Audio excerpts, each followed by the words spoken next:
Day, galing sa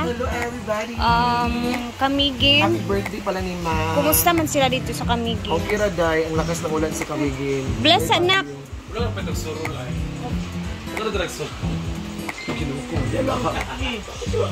It's tanghali time. Our ulam is karning sinabaw. Nandiyan yung inday ka to. Hindi pwedeng mawala ng isang inday ka to. Bakit nagkaroon ko? Oh, it's kain time! Gabi yun. Lutya is gabi. Hindi mo pala alam yung lutya. Gabi pala. Luya, dinamihan mo. Ano gabi? Lutya. Dapat ka Amanda mo kasi binili ng lutya. Fix ka talaga. Si Gabi Concepcion. Omar. Hello, Ma'am J.M. Veterian. Ha? Si Yaya Hana, umuwi na ng Jollibee na. Pasalubong namin ito. Thank you. Amen. Betchy! Andyan siya kanina sa umalis, kasi dala niya yung bag niya. Ah? Di ba ansing ba? Asa siya? Huli na naman siya kasi dito siya kanina, tapos kinuha niya yung bag niya, tapos po, kinuha niya po yung drinks niya sa ref, tapos bila siya po umalis. Kaya na tayo. So yung naka-lock-in po siya, lock-in sa bahay.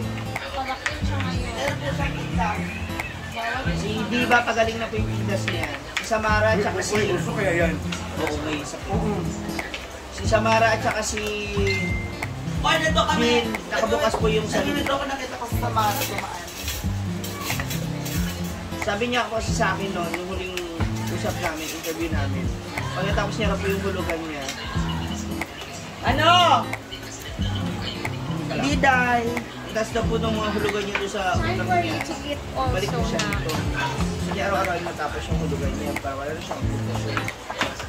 O paano yun? Ang ulam namin ay, ang tawag nila dito, lauya. Sa Tagalog, nilagang. Ganda.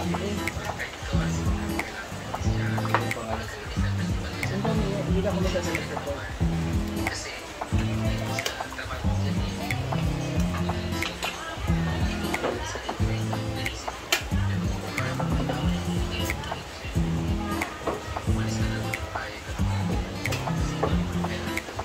Virgie Macato.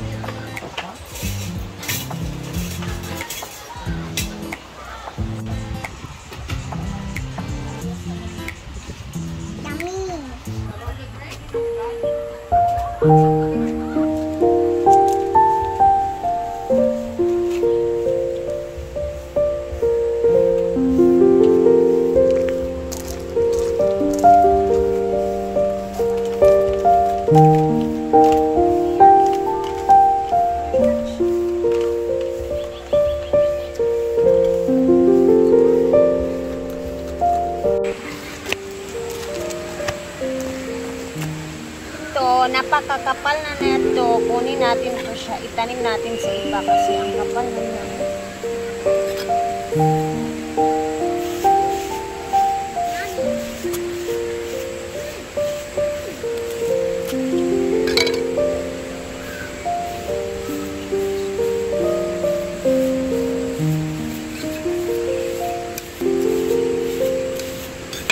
Yan, kasi marami na dyan.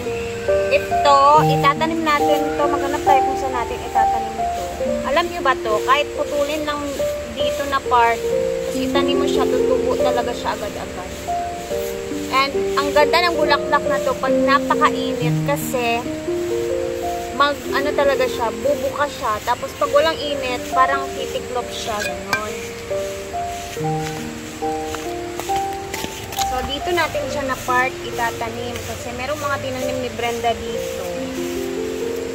Konti lang yung bulaklak dito. Kasi parang ang ganda tingnan dito pag marami siyang bulaklak na. Ang dami lang kasi talagang grabas dito. Oh, living on that windmill. Sinama ko ba? Ha?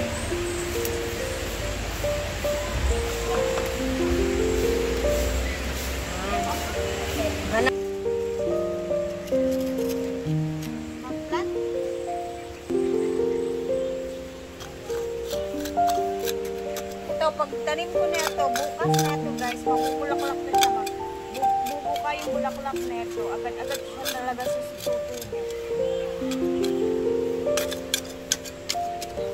Tapos, dito naman.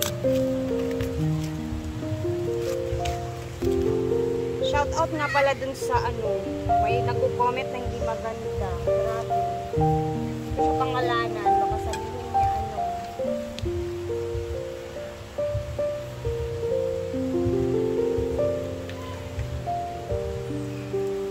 Grabe makakomment si Inday. Kapag asawa lang ng Turkish. Kapag asawa lang ng Turkish si Inday. Grabe. Makapagsalita.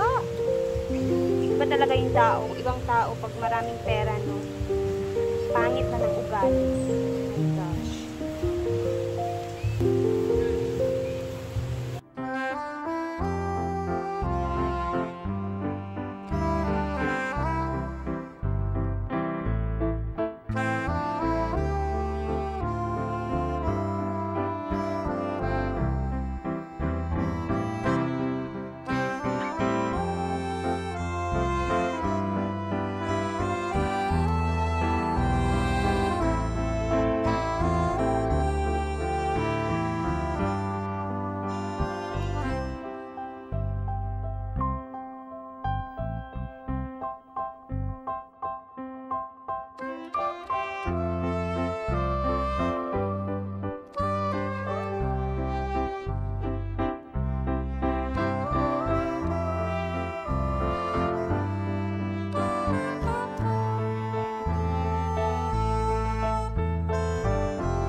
Grabe ba?